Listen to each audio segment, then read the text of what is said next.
Hello students, कैसे हैं आप सब। आप सभी का अपने YouTube channel as national institute में स्वागत है।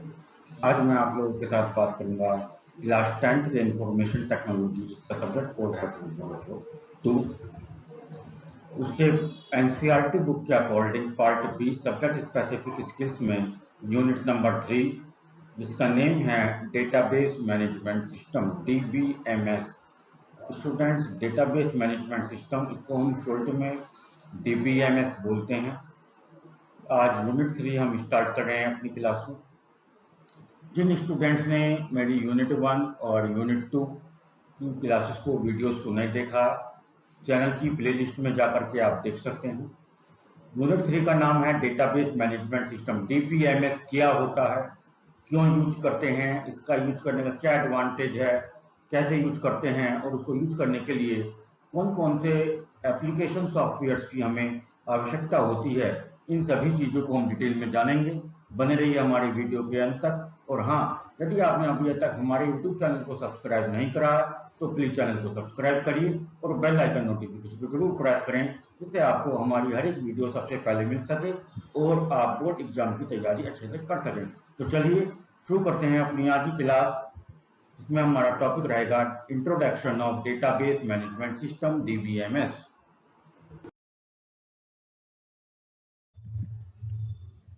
DBMS क्या होता है, डेटाबेस क्या होता है। तो सबसे पहले डेटाबेस क्या होता है इसको जानने से पहले मैं आपको एक क्वेश्चन बता रहा हूं और ये सभी को पता भी होना चाहिए कि why do we need database. आपने सभी स्टूडेंट में से किसी भी एक स्टूडेंट ने सोचा कि डेटाबेस की हमें आवश्यकता क्यों है। Why do we need database, हमें डेटाबेस की क्यों आवश्यकता है। हम in database we work on tables like MS Excel और Open Office electronic spreadsheet. Database में हम MS एक्सेल या ओपन ऑफिस इलेक्ट्रॉनिक स्प्रेडशीट की तरह टेबल्स पर वर्क करते हैं। जब हमें डेटाबेस में भी टेबल्स पर ही वर्क करना है और उसी तरीके से टेबल्स मेंटेन करनी है जिस तरीके से आपने MS एक्सेल में या ओपन ऑफिस इलेक्ट्रॉनिक स्प्रेडशीट में टेबल्स को मेंटेन किया था। तो जब हमने इस वर्क काम को हम एक्सेल में सीख के आ चुके हैं, इलेक्ट्रॉनिक स्प्रेडशीट में हम इस चीज के कंसेप्ट को लर्न कर चुके हैं, तो फिर हमें डेटाबेस की आवश्यकता क्यों है। तो चलिए आगे के कंसेप्ट को कंटिन्यू करते हैं। When we work on electronic spreadsheet there may be a mistake by humans at the time of typing is that we can type or enter any two entries with the same details or the same name। जब हम electronic spreadsheet में हम work करते हैं तो humans के द्वारा, मनुष्य के द्वारा टाइपिंग की मिस्टेक हो सकती है, टाइपिंग करते समय मिस्टेक हो सकती है। वो मिस्टेक किस प्रकार की हो सकती है। वी कैन टाइप और enter any two entries with the same details और सेम नेम। हम कोई भी दो एंट्रीज को या दो रिकॉर्ड्स को एक ही डिटेल्स के साथ, एक ही नेम के साथ एंटर कर सकते हैं। ठीक है, एग्जाम्पल के लिए मैंने आपको एक्सप्लेन करने की कोशिश करी गई है। एग्जाम्पल कंसिडर करते हैं, जैसे कि मैं आपको यहाँ पे बताना चाह रहा हूँ। For example, if we maintain the records of all students of a class. आप सभी स्टूडेंट जो है अपनी क्लास का, सभी स्टूडेंट्स का रिकॉर्ड को मेंटेन करना चाहते हैं in the form of tables on the electronic spreadsheet. Electronic spreadsheet पर आप जो है अपनी क्लास के सभी स्टूडेंट्स का रिकॉर्ड मेंटेन करना चाहते हैं और जो रिकॉर्ड मेंटेन करना है हमें उसमें स्टूडेंट्स के रोल नंबर और स्टूडेंट्स के नेम की आवश्यकता है।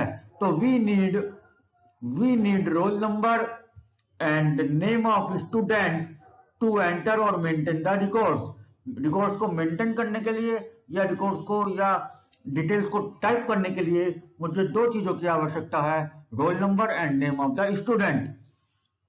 At the time of typing के समय पर, at the time of typing के टाइम पर any one can do mistake. कोई भी व्यक्ति मिस्टेक कर सकता है। इज दैट इस प्रकार any two student can be assign the same roll number but it is not possible. ऐसा मिस्टेक ये हो सकती है कि दो स्टूडेंट्स को सेम रोल नंबर असाइन किया जा सकता है, परंतु जो कि पॉसिबल नहीं है। इन सच सिचुएशन, इस टाइप की सिचुएशन में द लिमिटेशंस ऑफ एक्सेल और इलेक्ट्रॉनिक स्प्रेडशीट ऑकर्स। इस टाइप की सिचुएशन में एक्सेल की जो लिमिटेशंस हैं या इलेक्ट्रॉनिक स्प्रेडशीट की जो लिमिटेशंस हैं वो ऑकर्स होती हैं, वो क्रिएट होती हैं। तो this is the limitation of Excel और electronic spreadsheet. To solve this limitation of Excel और electronic spreadsheet we need a database. Excel और इलेक्ट्रॉनिक स्प्रेडशीट की लिमिटेशन को सॉल्व आउट करने के लिए, किसी भी प्रकार की उसकी जो समस्याएं हैं, उसकी जो लिमिटेशंस हैं, उसकी जो ड्रॉबैक्स हैं, उनको सॉल्व आउट करने के लिए, उनका समस्या का समाधान निकालने के लिए हमें डेटाबेस की आवश्यकता होती है। We need a database. तो in short we can say that we need a database to modify or to solve the problems or the limitations or the drawbacks which are occurred in the electronic spreadsheet or MS Excel या Open office spreadsheet. Is that, अब पूछा जा सकता है कि exam में आपसे कि एक्सेल की या इलेक्ट्रॉनिक स्प्रेडशीट की लिमिटेशन क्या है।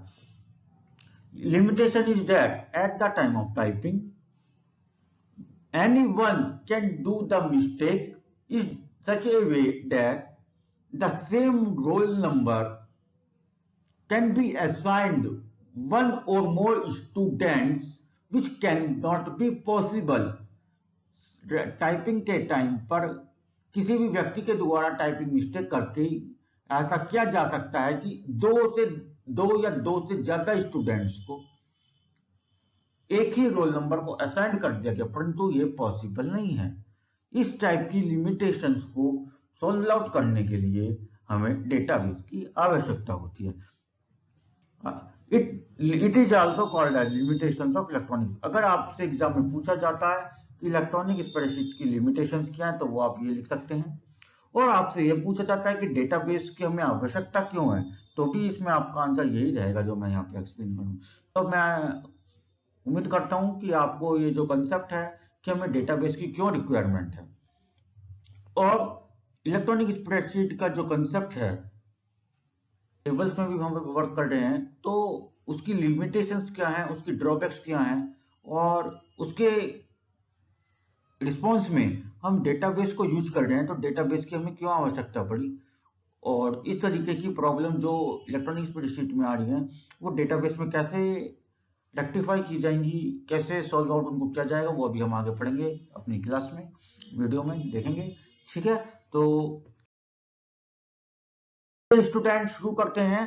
अभी जैसे मैंने आपको बताया कि लिमिटेशंस ऑफ इलेक्ट्रॉनिक स्प्रेडशीट और why do we need a database, हमें डेटाबेस की आवश्यकता क्यों है, तो हम शुरू बताने वाला हूं मैं आपको अब कि डेटाबेस क्या होता है, यानी कि मीनिंग ऑफ डेटाबेस। अब हम पढ़ेंगे what is the meaning of database. Database का मीनिंग क्या है, यानी कि डेटाबेस की क्यों आवश्यकता, ये तो हमने पढ़ लिया। ठीक, अब डेटाबेस की मीनिंग क्या है, डेटाबेस का मतलब क्या है, अर्थ। अब आपका हम पढ़ेंगे फीचर्स ऑफ डेटाबेस। जैसे हमने बताया कि डेटाबेस का मीनिंग हमने पढ़ा, तो अब इसी तरीके से हम पढ़ेंगे फीचर्स ऑफ डेटाबेस। डेटाबेस के कुछ फीचर्स होते हैं, कुछ खासियत होती है। उसके बाद अब आपका आता है definition of database and concept of DBMS. अब हम पढ़ेंगे, पहले तो हमने पढ़ा आपका कि डेटाबेस की हमें क्यों रिक्वायरमेंट है, या एक्सेल इलेक्ट्रॉनिक स्प्रेडशीट की लिमिटेशंस क्या है। जब हमें पता लगा कि डेटाबेस की रिक्वायरमेंट क्या है, तो फिर हमने आपको वो बताया कि डेटाबेस का मीनिंग क्या है, डेटाबेस का अर्थ क्या है। फिर जब डेटाबेस का हमें अर्थ पता लगा, तो हमें ये पता लगा डेटाबेस की फीचर्स क्या है, यानी कि उसकी विशेषताएं क्या है। अब हम पढ़ेंगे, आपसे को पढ़ाएंगे डेफिनेशन ऑफ डेटाबेस। डेटाबेस की डेफिनेशन क्या है, एग्जाम में क्वेश्चन आता है what do you mean by database, आप डेटाबेस से क्या समझते हैं, या डिफाइन डेटाबेस, तो आपको डेफिनेशन लिखनी है। ठीक है, एग्जाम में मीनिंग बहुत कम पूछा जाता है, डेफिनेशन ज्यादा पूछी जाती है। तो डेफिनेशन ऑफ डेटाबेस क्या है, इसको देखते हैं। Database is a collection of logically related data items stored in an organized manner in the form of tables। Database क्या है, database is a collection of logically related data items. Logical, ध्यान दें आप शब्दों पर, लॉजिकल रिलेटेड, लॉजिकल है यानी कि लॉजिकली एक जो डेटा आपने स्टोर किया है, वो डेटा एक दूसरे वैल्यू से लॉजिकली रिलेटेड है, कुछ ना कुछ आपस में जो डेटा में वर्ड्स हैं आपने टाइप करे हैं, जो भी आपने टाइपिंग करा, जो भी फिगर्स आपने लिए हैं, जो भी टेक्स्ट है, ग्राफिक्स है, जो भी जिस प्रकार का भी आपका डेटा है, वो आपस में एक दूसरी वैल्यू से, एक दूसरे वर्ड से, एक दूसरे ऑडियो से, वीडियो से, इमेजेस से, ग्राफिक्स से किसी ना किसी रूप में लॉजिकली रिलेटेड है, एक दूसरे से रिलेटेड है, which can be stored in an organised manner, जिसको स्टोर किया जा सकता है एक पर्टिकुलर मैनर में, एक पर्टिकुलर सिक्वेंशियल ऑर्डर में, in the form of table. और किसकी फॉर्म में अरेंज किया जाएगा? In the form of tables only.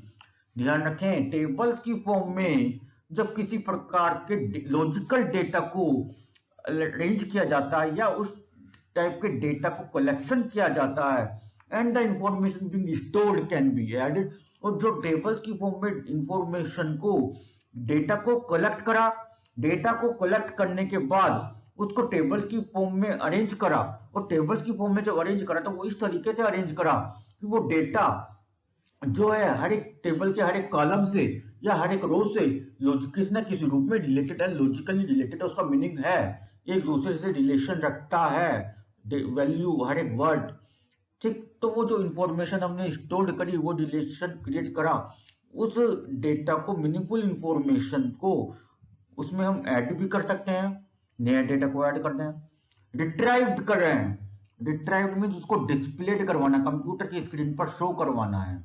Modified means update, आपको उस डेटा में कुछ अपडेशन करना है, कुछ करेक्शन करना है। And deleted the data according to the requirement, और उस डेटा को जरूरत ना होने पर फ्यूचर में उसको परमानेंटली डिलीट कर देना है अपनी रिक्वायरमेंट के अनुसार। ये जो कंसेप्ट है आपका डेटाबेस कहलाता है। तो इन समरी और in short we can say that, या एग्जाम में आपसे पूछा जाता है what define the database, database को डिफाइन करें तो आप क्या लिखेंगे? Database is a collection of logically related data items which can be stored in an organized manner in the form of tables.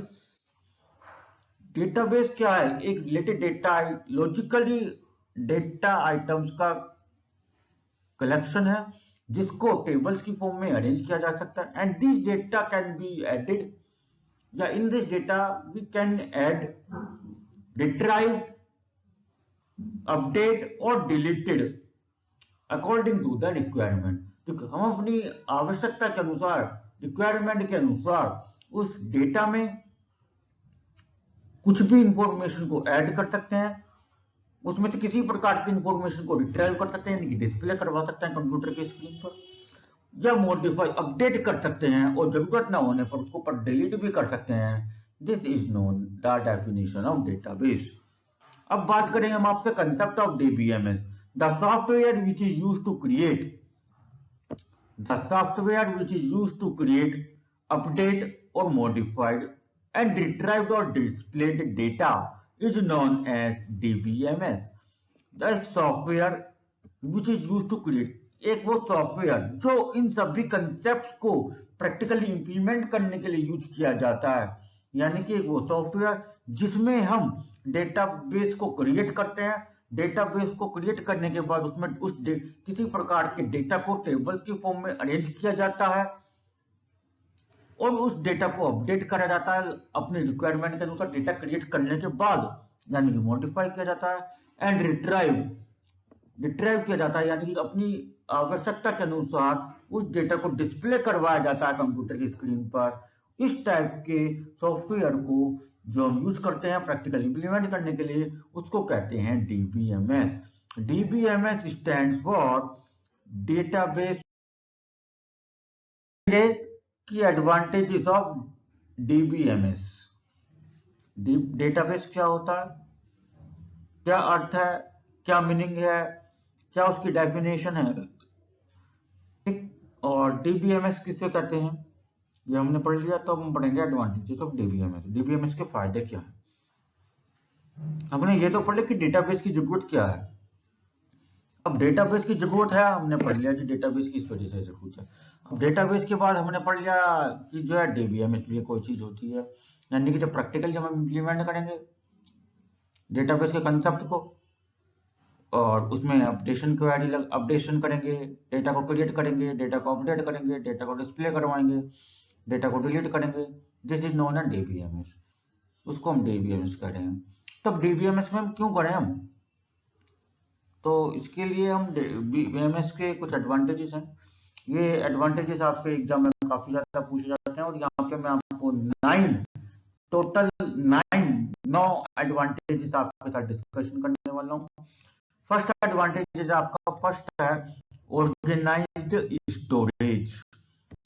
The data in the database organized manner so that the retrieval of required data is fast and accurate। Database में जो भी आपने data store करा वो organised manner में था, यानी कि टेबल फॉर्म में अरेंज करा था, स्टोर करा था। इस प्रकार स्टोर करा था उस डेटा को कि जो भी हमें उस पर डेटा को रिट्राइव करने की आवश्यकता हो, यानी कि उस डेटा को डिस्प्ले करवाने की आवश्यकता हो, विजुअलाइज करने की आवश्यकता हो, तो उस डेटा को जल्दी से जल्दी फास्ट स्पीड के साथ रिट्राइव कर सकते हैं, और जो डेटा रिट्राइव होकर आएगा वो बिल्कुल एक्यूरेट हो, 100% कंफर्म हो, सही हो, करेक्ट हो। 99.9% भी अगर आपका करेक्ट है तो वो डेटा करेक्ट नहीं कहा जाएगा, डेटाबेस में वो जीरो कहा जाएगा, यानी कि वो डेटा गलत है। अगर 100% कंफर्म डेटा है, करेक्ट है, तो that data is known as accurate.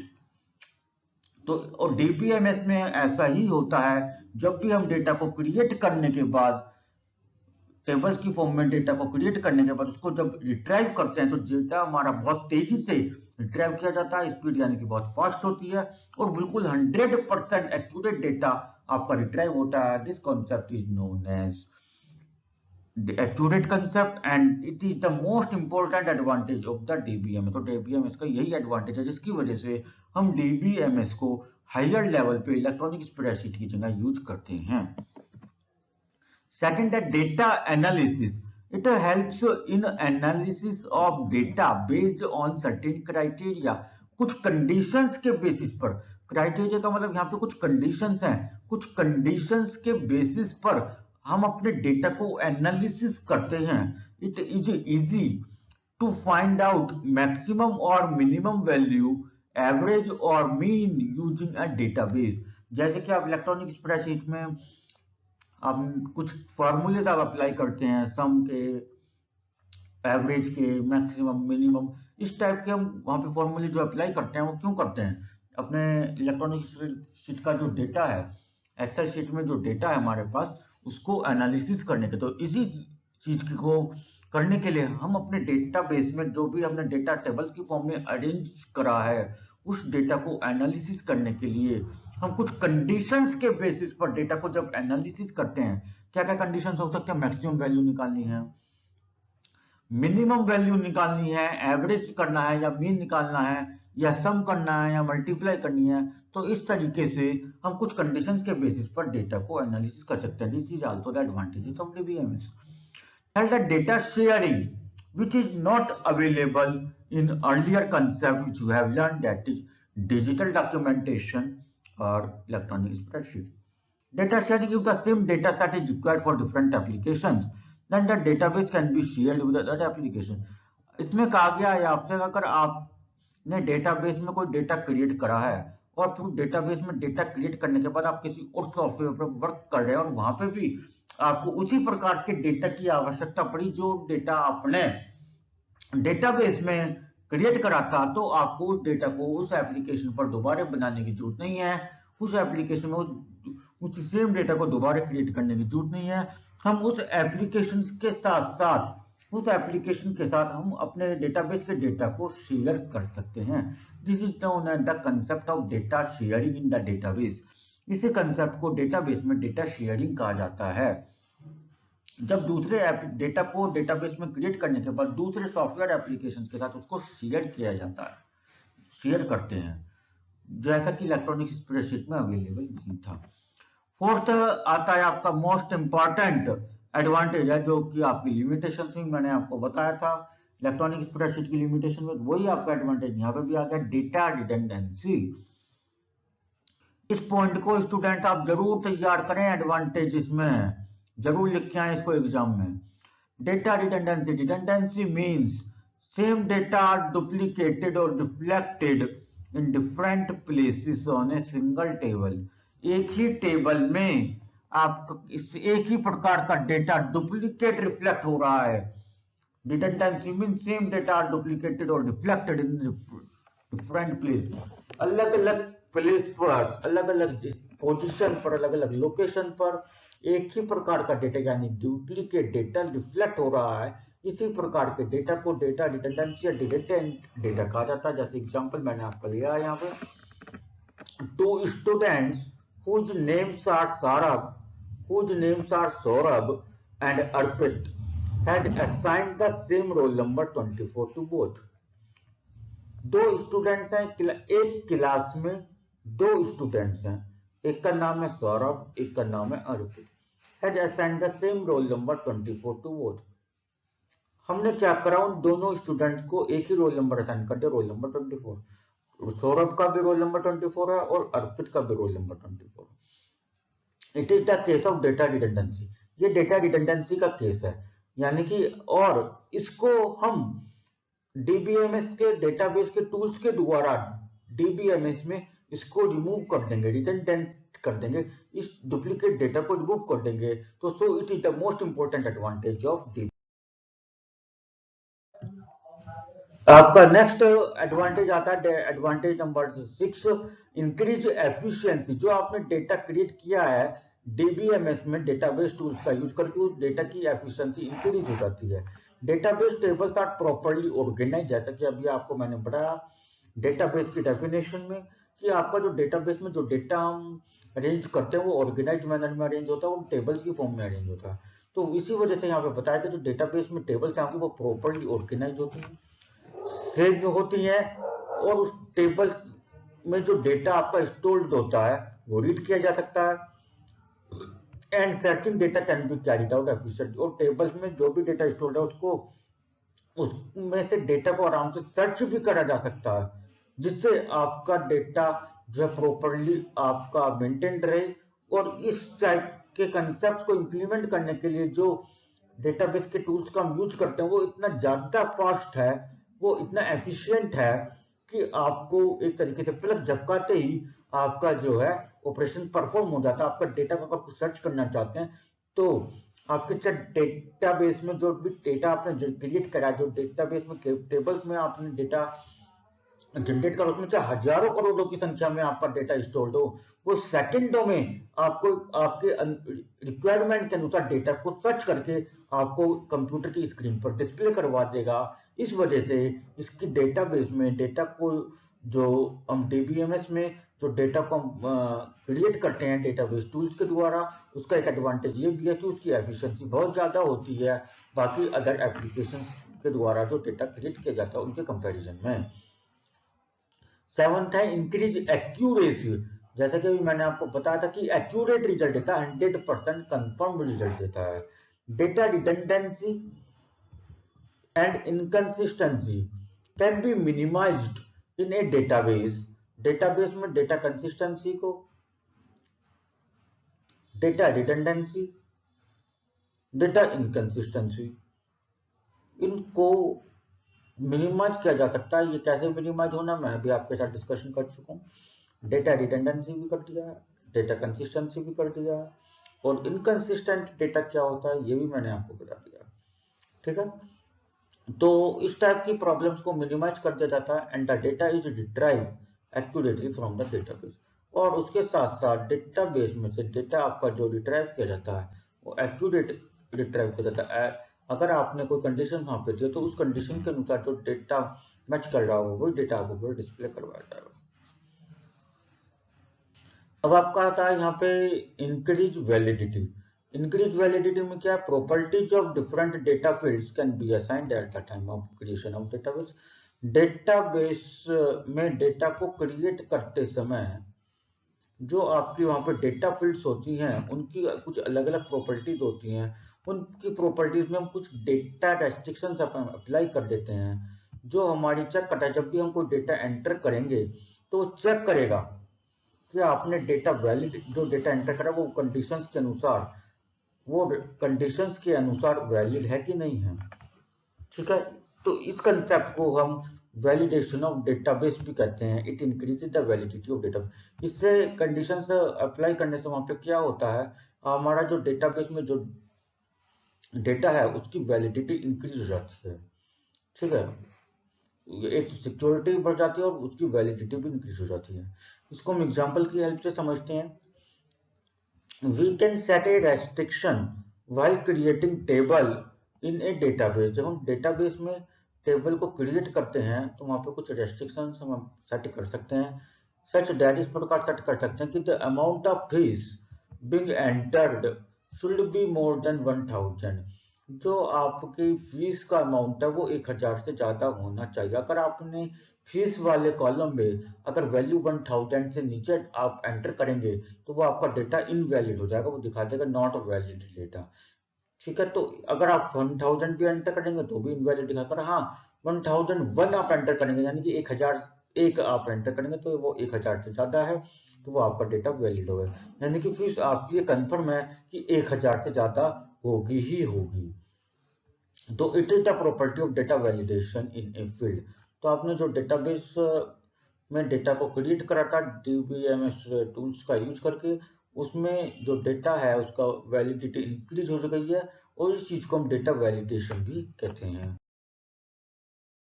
Friends, हमारा जो डेटाबेस का जो बेसिक कंसेप्ट है वो यहाँ पे कंप्लीट